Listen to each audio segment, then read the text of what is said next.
자, 이번에는 거기 교재 177쪽을 한번 보세요. 177쪽. 거기 보시면은 미착 상품이 나와 있죠. 이 부분입니다. 요거. 예. 그 포함과 제외, 즉 우리 요 기말 재고액에 여기에 포함한다는 거는 내 거. 그죠? 내 거는 포함해야 되고 판매된 거는 제외해야 되겠죠. 그죠? 그래서 요 기말 재고액에 요게 들어갈 금액은 그죠? 우리 회사 창고에 보관하고 있는 거 당연히 내 거니까 포함해야 되겠죠. 그죠? 그런데 내 건데 이게 다른 데 가 있다. 그죠? 타처에 보관되어 있는 거. 요것도 내 거라면은 내 재고 자산에 포함해야 되겠죠. 우리 회사가 갖고 있는 것 뿐만 아니라 다른 데, 다른 장소에 가 있다 하더라도 내 거라면은 당연히 포함해야 되죠. 그럼 이제 요거는 우리 회사에 보관하고 있는 거니까, 그죠? 이거는 당연하겠고, 요 부분이 어떤 거 있느냐? 크게 한 4가지, 한 5가지 정도만 정리하시면 됩니다. 예, 첫째, 할부로 팔았다, 할부. 할부로 판매한 상품. 돈은 안 받았죠? 그죠? 할부로 팔았으니까. 그렇지만 내 거다, 그죠? 예. 그럼 이 할부 판매 상품 어떻게 할 거냐? 두 번째는 위탁 판매 상품 있죠? 내가 팔아달라고 부탁했습니다, 그죠? A라는 사람한테 좀 팔아주세요 하고 보냈습니다. 세 번째는 시용 판매 상품. 이 물건은 시용 판매라 그랬습니다. 그죠? 시용 판매라는 거는 시험 삼아서 사용해 보고 물건이 좋으면 구매하세요. 우리 왜 그죠? 홈쇼핑 보면은 뭐 일주일간, 그죠? 일주일간 사용해 보고 그 구매를 결정하라 하는 거 있잖아. 그죠? 예, 이런 게 시용 판매다. 그래 보시면 됩니다. 내가 실제 한번 써보고. 그럼 우리가 판매 회사 입장에서는 어떻게 할 거냐? 이런 거. 그죠? 그 다음 네 번째는 지금 운송 중인 상품입니다. 그래서 요거는 미착 판매 상품이다. 도착이 안 됐다. 그죠? 팔았는데 도착이 안 됐다. 이런 거. 이런 경우는 조건이 있습니다. 예, 첫째, 요거는 선적지 인도 조건 이렇게 반드시 문제에서 나옵니다. 선적지 인도 조건으로 팔았다.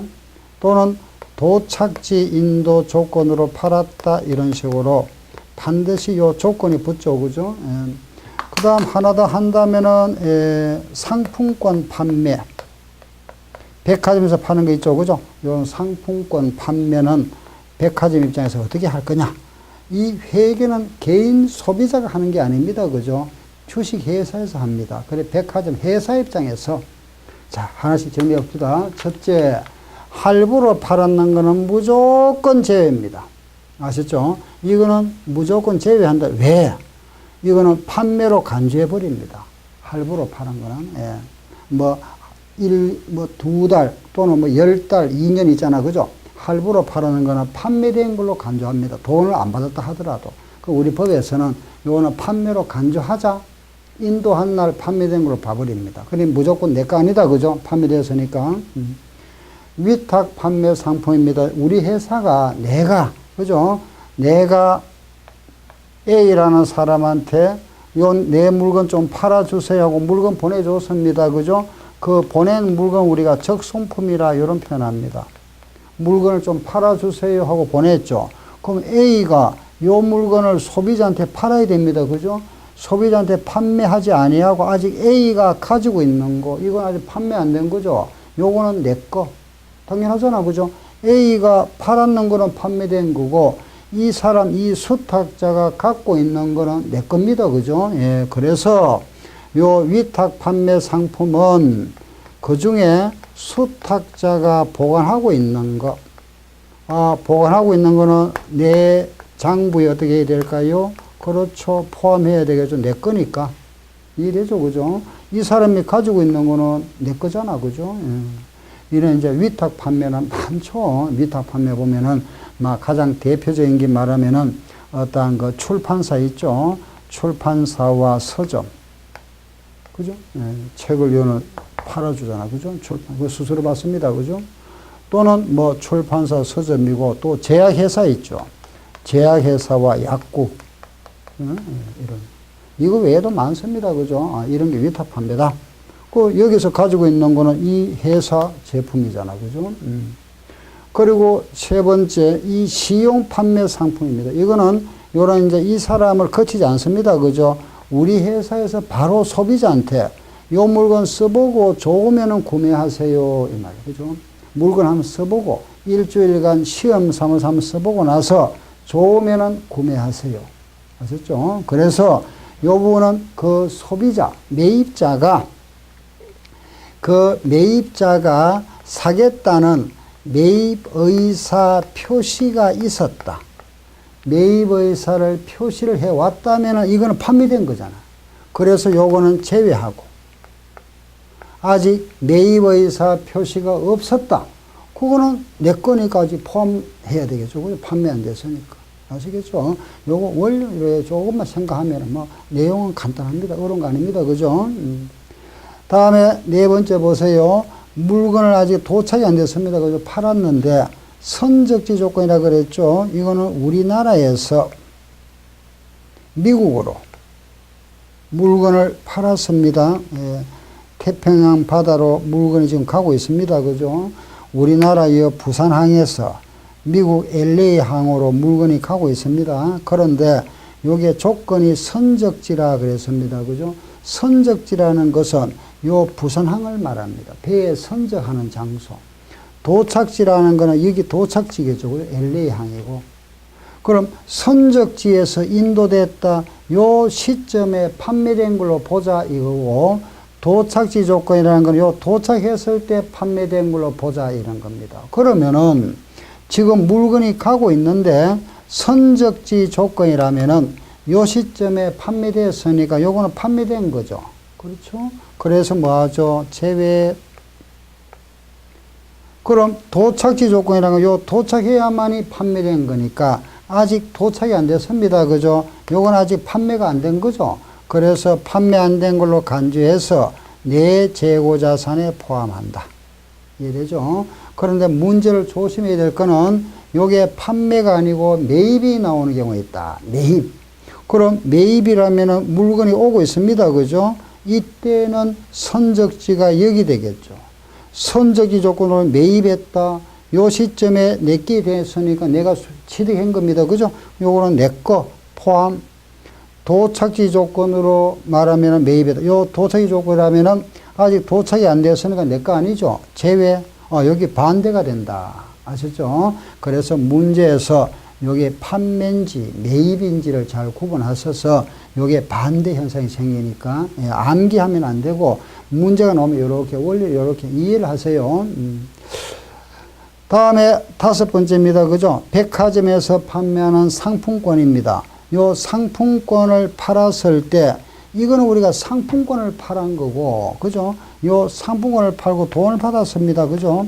만약에 10만원짜리 상품권 팔고 돈을 10만원 받았다? 이걸 우리는 회계에서는 이거는 부채로 봅니다. 부채, 선수금. 물건을 주기 전에 이런 상품권이라는 정서를 주고 돈을 먼저 받았으니까 계약금 쪽으로. 그래서 계약금을 간주해버립니다. 부채로 봅니다. 그럼 이 상품권을 언제 부채가 감소될까요? 그렇죠. 물건을 내줄 때. 그죠? 따라서 요거는 상품권을 회수한 시점. 회수할 때, 상품을 회수할 때 요 물건이 이제 판매됐죠. 그죠? 예. 그래서 요거는 상품권 판매는 회수할 때, 여기 회수했을 때 판매된 걸로 보는 겁니다. 그 전까지는 아직 판매가 안 됐죠. 그죠? 예. 그래서 요거는 상품권 판매는 회수할 때 물건이 판매된 걸 보는 거니까 여기에서는 뭐 크게 신경 쓸 거 없고, 뭐 대표적으로 이겁니다. 특히 요거 4개. 알겠죠? 뭐 어려운 거 아니죠. 그죠? 할부 판매는 무조건 제외한다. 위탁 판매는 수탁자가 보관하고 있는 거는 내 거니까 포함하고, 시용 판매 물건에 대해서는 그 소비자, 매입자가 사겠다는 의사표를 해오면은 판매된 거. 표시가 없었으면은 내 거. 그죠? 미착 판매 상품인 선지 조건은, 요거는 선적지 조건은 제외하고, 도착지 조건은 내 재고 자산에 포함한다. 그 상품권을 팔아서 물건하고 관계없다. 그죠? 그런데 단지 회수할 때 요거는 판매된 걸로 보는 거다. 이상 요래해서 요게 대표적인 타처 보관. 그리고 하나 여기서 보면은 우리 회사에서 보관을 하고 있지만은 반대로 요런 게 있잖아요. 그죠? 부탁받은 거. 내가 반대로 판매를 부탁받았습니다. 그죠? 이 부탁받았다는 거는 수탁이 되겠죠. 그죠? 수탁 판매 상품 요거는 내 거 아닙니다. 그죠? 따라서 이거는 뭐 한다? 제외. 그죠? 제외하고.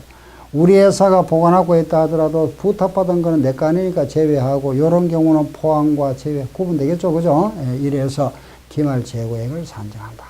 아셨죠? 자, 그러면 책을 보면서 조금 더 보충할 거 말씀드릴게 보세요. 178쪽입니다. 그죠? 기업. 선적지 조건. 요거 이해되죠? 그죠?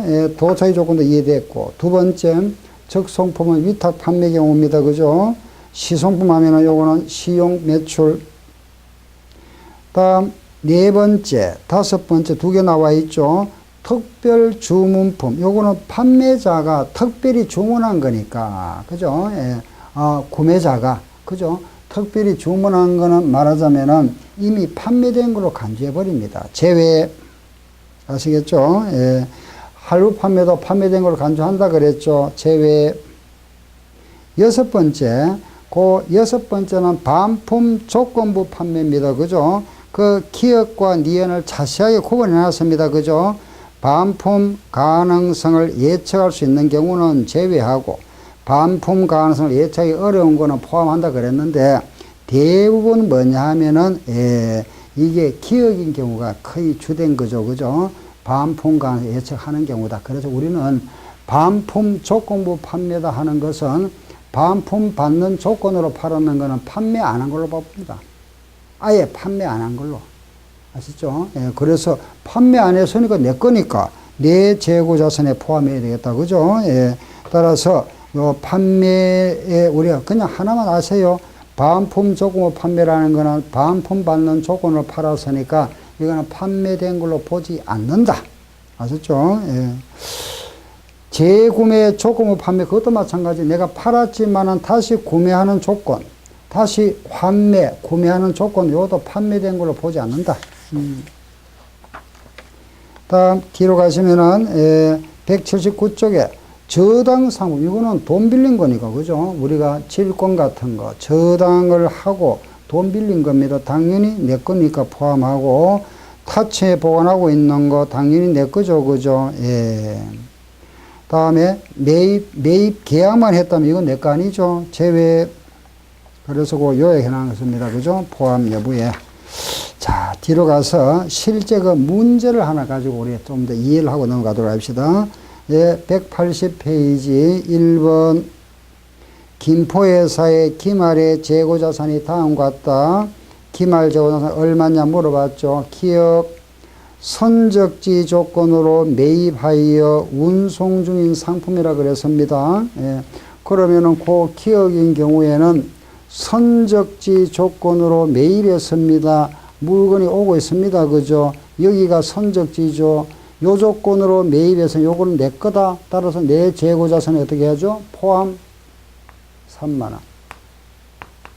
이렇게. 그 앞에 보면은 FOB가 나와 있죠. 그죠? 이거는 뭐 신경 쓰지 마세요. FOB라는 거는 본선 인도 가격의 준말입니다. 배 본선에 실을 때까지 판매자가 비용을 부담하는 거. 요런 뭐 FAS 요런 거는 선척 인도 가격이다. 배 옆에 짐을 그 배 옆까지만 판매자가 부담하는 거고 또 이거 외에 뭐 CNF 운임 포함 가격, 운임 도착 시까지 운임을 포함하고 CIF 하면 운임과 보험료를 갖다가 도착을까지 판매자가 부담하는 걸 말합니다. 이런 거 그냥 이런 게 있구나 하는 정도만 아시면 되고 두 번째 목적지 조건으로 매입했습니다. 그죠? 목적지라는 거는 도착지를 말합니다. 도착지 조건으로 매입했다. 요거는 도착해야 내 거 되니까 이게 내 거 아니죠. 제외. 세 번째 매가. 매가는 판매가입니다. 그죠? 매가로 계상된 위탁 판매 상품이 만원 있는데 요거는 이익이 포함되어 있습니다. 그 이익이 30% 있으니까 이건 아직 위탁 판매니까 판매가 안 된 겁니다. 그죠? 그거는 내 재고자산에 포함하는데 이익분은 제외해야 되잖아. 그죠? 따라서 7,000원만 내 재고자산에 포함한다. 다음 리얼 시용 판매 조건으로 판매했습니다. 원가는 18,000원짜리를 매가 20,000원에 팔았다. 그죠? 예. 원가 18,000원짜리를 20,000원에 시용 판매. 요거는 써보고 좋으면 구매하세요 하고 팔았죠. 그죠? 그런데 그 소비자가 12,000원을 매입하겠다는 통지가 왔습니다. 그죠? 소비자는 이 금액을 알 수 없잖아. 그죠? 요거 중에서 12,000원 사겠답니다. 그럼 12,000원 판매된 거죠. 12,000원 판매됐으니까 그럼 8,000원만큼은 요거는 내 거, 내 재고자산에 포함해야 됩니다. 그죠? 요 중에 12,000원은 매입회사 통지를 받았으니까 판매된 거잖아. 그럼 8,000원 남아있죠. 남아있는데 여기에 매가기 때문에 요 속에는 이익이 포함되어 있습니다. 그럼 요 8,000원의 원가가 얼마냐 알아봐야 되죠. 요거, 이렇게. 아시겠죠? 예. 그래서 요 경우에는 요 20,000원과 18,000원, 이렇게 비교하면은 20,000원과 18,000원, 요 비율이 같다 그랬잖아. 그죠? 요거 대 요거 비율이 몇 프로죠? 예, 90%입니다. 요것도 90%. 이렇게 8, 9, 72, 7,200원. 이걸 우리가 환산가액이라 이랍니다. 비율이 항상 같다. 요거 기억하셔야 됩니다. 자주 나옵니다. 아시죠? 원가와 매가 요거 환산하는 거.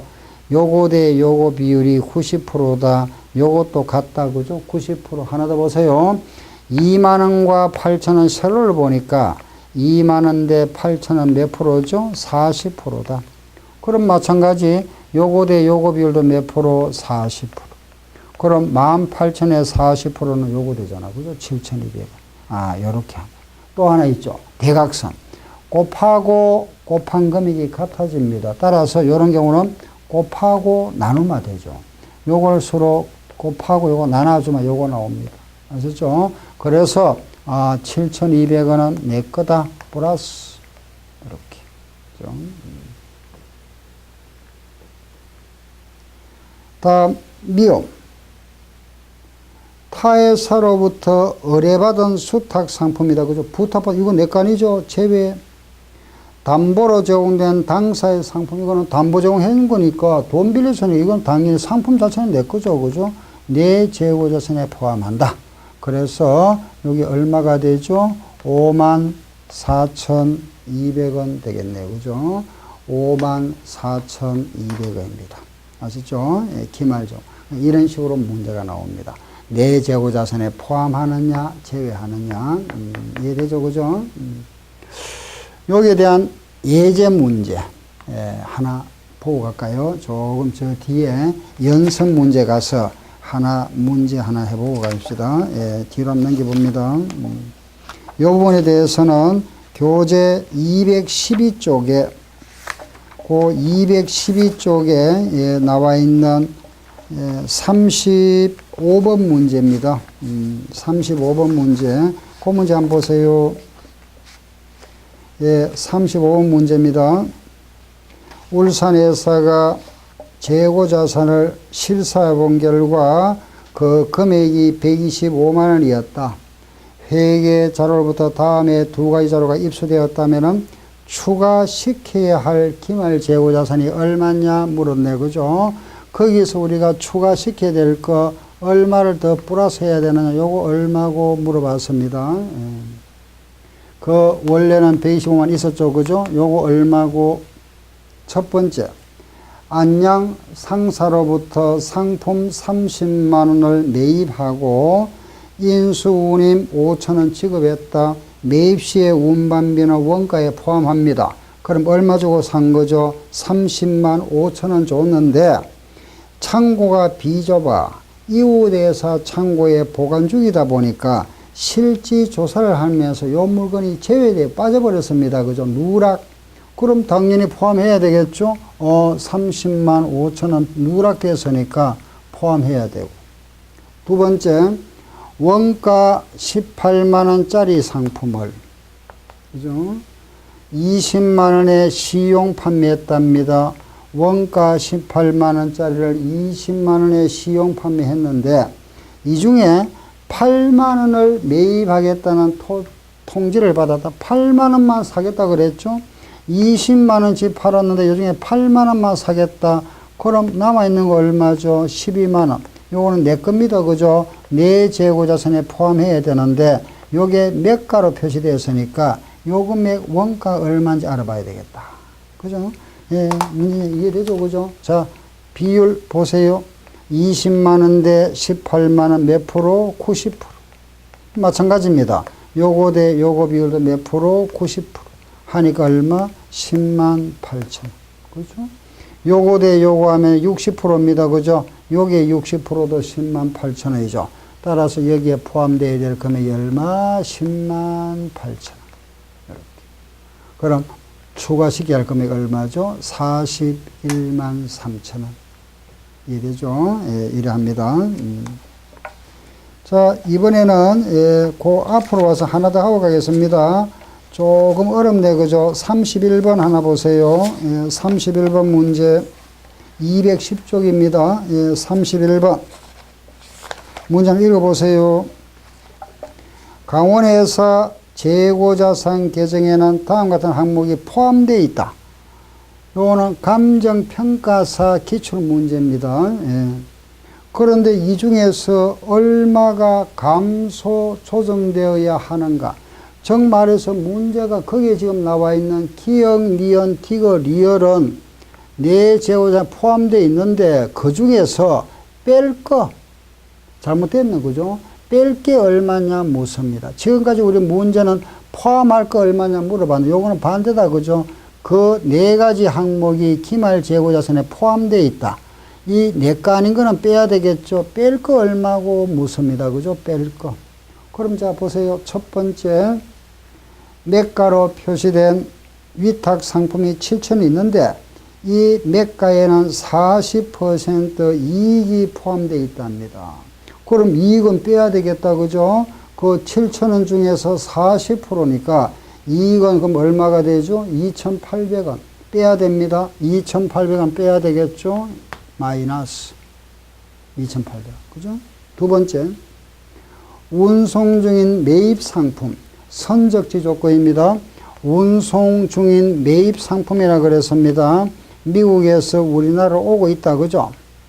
매입 상품 오고 있는데, 선적지 조건입니다. 그러면 요 선적지가 여기잖아, 그죠? LA. 여기에서 요 선적지 조건이 요거는 내 거. 당연히 포함된 거 맞네요, 그죠? 그 다음 세 번째. 우리 이 강변회사가 보유하고 있는데, 타회사로부터 수탁받은 상품이다. 타회사로부터 부탁받았습니다. 그죠? 부탁받은 거, 이거는 내 거 아니죠? 빼야죠. 제외. 예, 제외하고. 그리고 시성품은 매가가 2,500원, 원가가 2,000원입니다. 그럼 장부에 지금 2,500원 되어 있죠? 그럼 얼마가 이익이 포함되어 있죠? 미실현이 500원 포함되어 있네. 빼야죠. 뺄 거 얼마? 7,300원. 그죠? 이렇게 문제가 이런 식으로 출제됩니다. 포함과 제외. 이해되죠? 그죠? 자, 보세요. 요 T계정 두 개하고 선입선출법, 이동평균법, 총평균법 이해했고, 감모손실과 평가손실도 이해했고, 요 포함과 제외가 무슨 말인지도 이해했고, 이제 거의 다 했습니다. 그죠? 자, 교재 이제 돌아와서 보세요. 180페이지 수량 결정 방법 조금 전에 했습니다. 그죠? 계속 기록법과 실재고 조사법 뒤로 갑니다. 181조에 보면은 단가를 결정하는 방법에 개별법, 선입 선출법, 후입 선출법, 그리고 총평균법과 이동평균법 나와 있죠. 그죠? 예.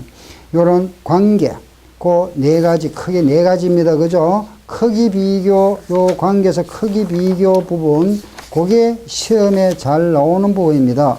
거기에 크기 비교 부분인데, 요걸 잠깐 정리하고 가겠습니다. 보세요.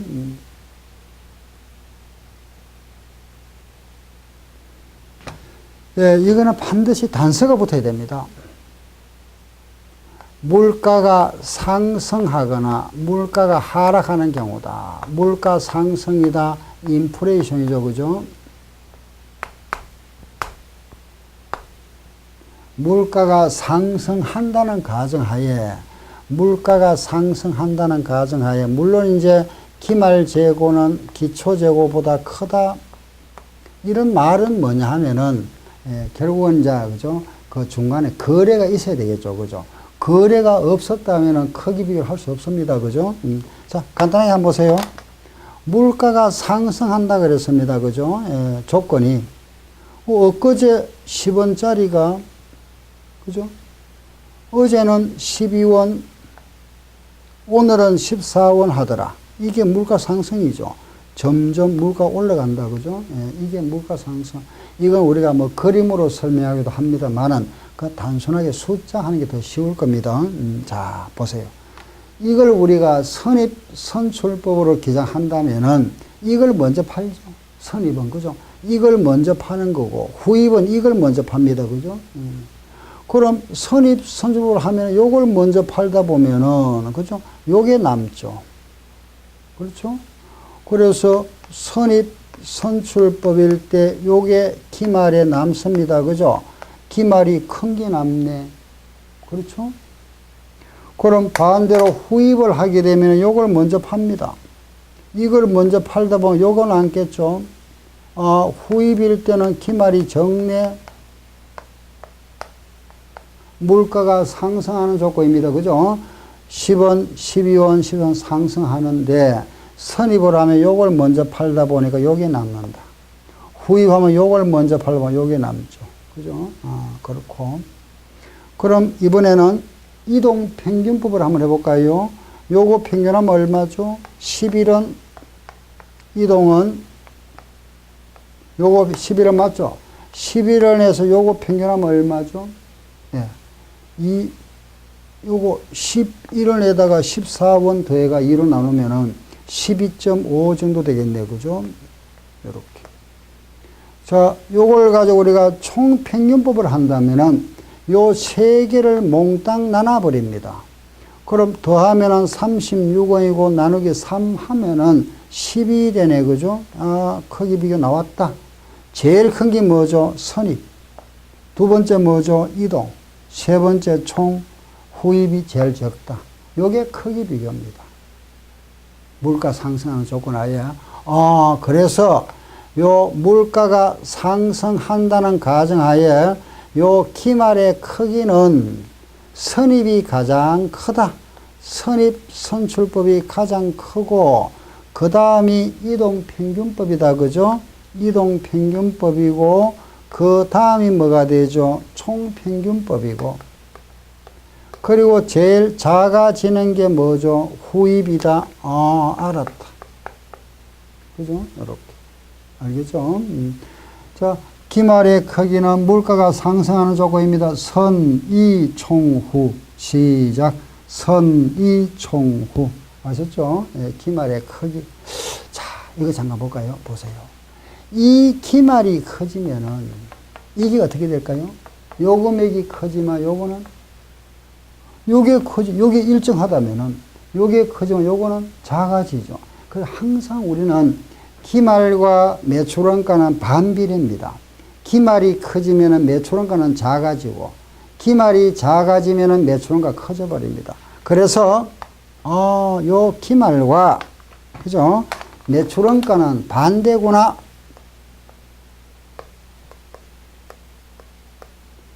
매출원가의 크기를 묻는다면은 기말의 반대니까 그죠? 부동호 방향이 반대가 되겠죠. 이렇게 아시죠? 이렇게 반대다. 그죠? 매출원가는 반대. 알았죠? 자, 이제 여기서 조금 더 응용합니다. 보세요. 기말이 크면은 이익이 어떻게 될까요? 예, 우리가 여기에 보면은 매출원가 만약에 350원이면은 여기에 뭐가 생기죠? 이익이 생기죠. 그죠? 이 금액이 커져 버리면 이것도 어떻게 되죠? 커지죠. 그래서 기말이 커지면은 이익도 커진다. 이익이 커지면은 세금도 많이 내야죠. 그래서 기말의 크기와 이익의 크기와 법인세의 크기는 방향이 요거고, 세금을 많이 내고 나면은 기업의 현금은 그만큼 줄어들겠죠. 현금 흐름의 크기는 반대된다. 그죠? 요렇게. 그러면 이제 정리하면 끝났습니다. 기말의 크기와 이익의 크기와 법인세의 크기는 방향이 요거고, 매출원가와 현금 흐름 크기는 반대가 되는구나. 이렇게. 물가가 상승하는 경우. 그럼 문제를 응용한다면은 요거 반대가 나옵니다. 그죠? 물가 하락의 경우 하면은 요게 부동호 방향이 전부 반대가 되겠죠. 그죠? 우리는 그 두 개를 다 외우면 혼동이 되니까 하나만 딱 기억하세요. 물가 상승하는 경우에 기말과 이익과 법인세 크기는 선의총후다. 반대 매출원가 현금은 반대다. 요거 크기 비교 됐죠. 끝났습니다. 아시죠? 그러면 이제 이 크기까지 다 하고 나면은 이제 우리 상품의 핵심 포인트는 다 끝났습니다. 자, 교재를 잠깐 보세요. 거기 보시면은 182쪽 아래 그 보시면은 표가 하나 나와 있죠. 그죠? 그 표를 잠깐 보세요. 꽃표 전부 동그라미인데 꽃표 하나 있습니다. 그죠? 이동평균법은 실사법으로 할 수 없다. 총평균법은 계속 기록할 수 없다. 전체를 평균하니까 날짜 순대로 계속 기록을 할 수 없다. 이동평균 실사법 할 수 없다. 그럼 이동평균법은 계속 기록법만 가능하고 총평균법은 실사법만 가능하다. 그죠? 여기 크기 비교. 다음 183쪽에 그 선입하고 문제 숙제 했었죠. 그 밑에 다 해설이 있으니까 요거는 다시 혹시 숙제 안 하신 분은 한 번 더 보시기 바랍니다. 다음에 또 제가 문제 풀 때 자주 할 겁니다. 선입하고 뭐 후입은 안 하셔도 됩니다. 이동하고 총평균법에 따라서 그 이익의 크기, 그죠? 어느 게 크다 적다, 그죠? 기말 재고액 매출원가 크기만 이해하시면 되죠. 다음에 그 186쪽을 잠깐 한번 볼까요? 186페이지를 보시면은 그 부분에 나와 있는 이 매가 하는 법이 나와 있죠. 요거는 나중에 문제 풀이할 때 제가 해드릴 겁니다. 지금 요건 아직 우리 시험에 나온 적은 없습니다만은 요 부분은 중급 회계 부분입니다. 그런데 요거는 나중에 가서 매가 하는 법 이제 문제 풀이 즉 그 다음 단계 좀 그죠 심화 과정에 가서 말씀드릴 겁니다. 뒤로 넘겨보세요. 187쪽에 보시면은 그 기본예제 4번과 5번 지난 시간에 했었죠. 그죠? 매출 이익률과 매출원가 이익을 가산한다 하는 거죠. 요 부분. 그 문제 됐고. 그 다음 189페이지 가면은 감모 손실과 평가 손실 방금 했습니다. 그죠? 감모와 평가 손실. 장부와 실지의 차이는 감모 손실이 되고 그 실지 재고와 시가의 차익은 평가 손실이라 그랬죠. 그 평가 손실이다. 그죠? 그리고 우리는 재고 자산은 항상 저가법으로 평가한다. 아시겠죠? 저가법 평가다 그랬습니다. 그래서 요 기말에 이 기말에 요 금액 우리 뭐라 했죠? 장부라 그랬습니다. 그죠? 요 장부가 200원이고 실지가 180원이고 시가가 150원이면은 요 차이는 감모 손실, 요거는 평가 손실입니다. 그죠? 여기 요 시가라 하면 요거 하나 기억하세요. 요 시가라 하면은 순실현 가능 가치. 줄여서 우리 순실현 가치랍니다. 팔아서 받을 수 있는 가격을 말하는데 요거는 우리가 예상되는 판매 가격에서 예상되는 판매 시에 들어갈 비용이 있죠. 판매 비용을 빼고 그것도 판매 시에 추가 예상되는 완성 원가 있으면은 요것도 뺀 거. 추가 완성 원가라는 거는 포장비 같은 걸 말합니다. 아셨죠? 다시 보세요. 재고 자산의 시가라는 거는 순실현 가치를 말하고 요 순실현 가치라는 거는 예상 판매가에서 판매 비용과 추가 원성원가를 차감한 금액을 말한다. 예. 그리고 191쪽에 제일 위에 보세요. 저가법에 적용이 나와 있죠. 재고자산에 대하여는 저가법을 적용한다. 그거는 항목별, 조별, 총액 기준이 있지만은 우리는 항목별 기준을 원칙으로 하고 예외적으로 조별을 적용하고 총액 기준은 적용할 수 없다. 네, 뭐냐 하면은 우리가 만약에 요 상품이 기말에 우리가 가지고 있는 상품이 있죠. 200원 중에서 요게 50원, 70원, 80원입니다. 그죠? 요게 장부 금액이잖아. 그죠? 그런데 시가가 만약에 이게 40원 돼 있고 이게 75원이고 요게 만약에 60원입니다. 그죠? 이런 경우에 그럼 이걸 우리가 전체를 다 하면은 200원이죠. 요거 다 더하면 얼마죠? 175원이죠. 200원짜리가 175원 됐으면 손실이 25원입니다. 그죠? 그런데 잘 보세요. 따로따로 하면은 요게 얼마? 마이너스 10원, 요거는 플러스 5원, 요거는 마이너스 얼마죠? 20원이다. 그죠? 예. 그래서 마이너스 요 손실 하니까 마이너스 30원에다가 플러스 5원 하니까 마이너스 25원 맞죠? 그런데 재고자산은 저가법입니다. 자, 이거 좀 이해를 하셔야 되는데 보세요. A 자산을 우리가 평가할 때는 잘 보세요. A는 적은 쪽, 요게 적은 쪽 맞죠? B는 요게 적은 쪽이죠. C는 요게 적은 쪽이죠. 저가법으로 한다 그랬잖아. 그럼 50원짜리가 40원 됐으니까 마이너스 10원. 요거는 70원짜리가 70원 된 겁니다. 이걸 무시해버리죠. 그럼 이건 이익이 없다, 그죠? 요거는 80원짜리가 60원 됐으니까 20원이죠. 그래, 따로따로 하니까 손실 얼마 나왔습니까? 30원. 요래 하니까 25원이죠. 틀리죠.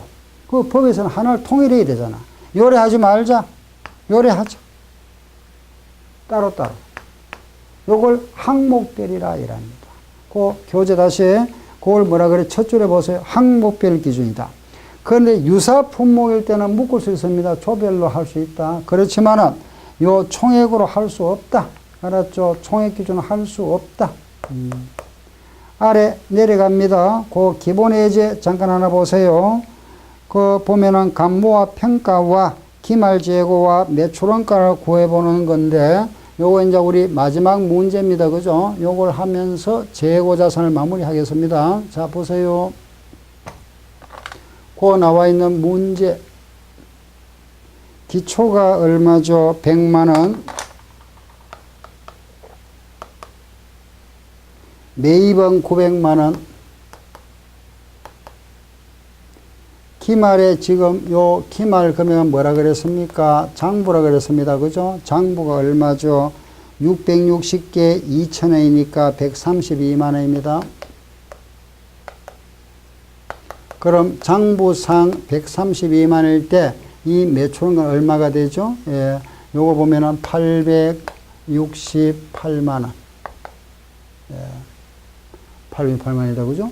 그런데 장부와 지금 현재 실지 재고를 보세요. 실지 조사를 해보니까 650개입니다. 그죠? 2,000원씩 얼마? 130만원. 그리고 시가가 나와 있죠. 그죠? 그 한 개당 시가는 1,800원입니다. 얼마짜리가? 한 개 1,800원짜리 실제 수량 몇 개? 650개죠. 그럼 얼마가 되죠? 예, 650개에 1,800원 하니까 120만원 나옵니까? 예, 65에다가, 117만원 나오네. 그죠? 이렇게. 자, 끝났습니다. 예, 장부와 실제의 차이가 발생했네. 그죠? 무슨 손실이죠? 감모 손실. 나왔죠? 요거 차이가 13만원 나왔네. 그죠? 요거는 평가 손실. 그죠? 요거는 기말 재고액. 자, 마지막에 그 보면은 3번에 평가 손실은 매출원가로 처리하고 감모 손실은 비용 처리한다 그랬습니다. 요 평가 손실은 매출원가에 처리한다 그랬죠? 여기에 포함하세요. 그럼 매출원가 얼마고 물었습니다. 얼마? 881만원. 예, 끝났습니다. 그죠? 1번. 감모 손실과 평가 손실 얼마냐? 감모는 2만원, 평가는 13만원. 두 번째, 기말 재고는 얼마냐? 117만원. 매출원가는 얼마냐? 881만원. 까지. 그죠? 예. 그까지만 하면 됩니다. 그 나머지 4번, 5번 하지 마세요. 예. 그건 나중에 문제 풀이할 때 해드릴 건데, 요것만 하세요. 감모 손실, 평가 손실, 기말 재고. 요 평가 손실은 매출원가에 포함하면은 요거 포함한다. 그죠? 정상. 요거 더하니까 요게 매출원가다. 그죠? 예. 이상 요래해서 우리가 이제 재고 자산에 대해서는 여기까지 딱 정리를 합니다. 하고, 예, 거기 보시면은 이제, 예, 그 마지막 192쪽에 7번을 잠깐 한번 보세요. 평가 손실 구하라 그랬습니다. 저가법입니다. 그죠? 그럼 A를 한번 보세요. A는 120개,